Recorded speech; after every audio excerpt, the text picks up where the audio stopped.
यांच्या स्मृतीप्रीत्यर्थ जीवनगौरव पुरस्कार दिला जातो की या निमित्ताने बुलढाणा आणि हा सारा परिवार यांच्या प्रति मनापासून कृतज्ञता व्यक्त करतो। आणि इतिहास अस्मितांचा परिवार आणि लिहिला जातो। गेल्यानंतर म्हणजे औरंगाबादला हा पुरस्कार वितरणाचा समारंभ व्हायचा, बाहेर गेलं पाहिजे, वातावरण निर्मिती चांगल्या पद्धतीने झाली पाहिजे।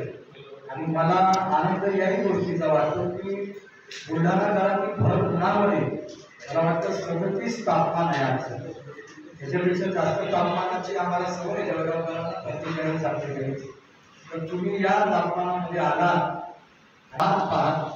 त्यांच्या आत डोकावला पांचावते सरांचा विचार आमच्या मनाशी रुजू झाला आणि आजही तो विचार काही पुढे घेण्याचा प्रयत्न करत आहे।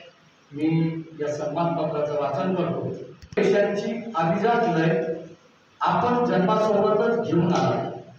आपल्या घराच्या भिंतीवर कोळशाने चित्र रंगवायला सुरुवात केली। तो आपला सृजन नवे घडवण्याची आपल्याला आस होती। तेव्हापासून आपली रंगांची, रेषांची आणि निसर्गाशी एक अव्याहत संवादधारा सुरू झाली। एक चित्रकार नाही तर एक सर्जनशील रंगरेषांच्या विश्वात अखंड दुमलेला एक साधक आहे।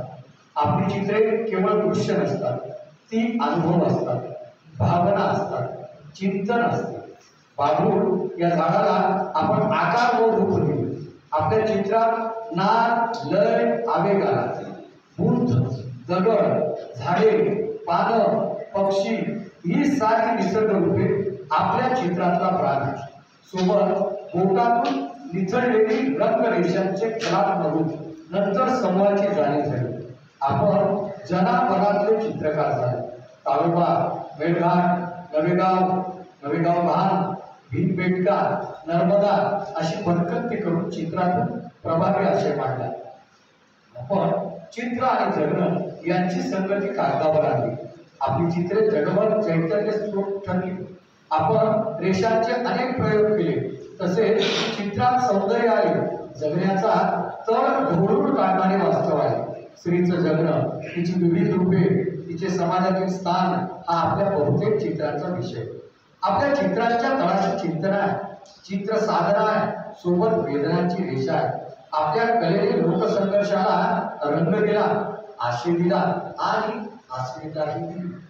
आपण अहिल्यानगर अर्थात अहमदनगरहून आदिम, दिंडी ही अनियतकालिके प्रकाशित केली। त्यातून रेखाटनांचे, चित्रांचे अनेक प्रयोग केले। सायकोस्टाईल प्रतिनिगत त्यांचं साहित्य विश्वात स्वागत झालं। त्यानंतर आपली अस्मिता दर्श, अनुष्टुप, राजस, युगवाणी अशा अनेक नियतकालिकांमध्ये सातत्याने चित्र प्रकाशित होत असत। एक स्वतंत्र शैली आणि सशक्त प्रतिमेचा कलावंत म्हणून आपली ओळख टिकून आहे।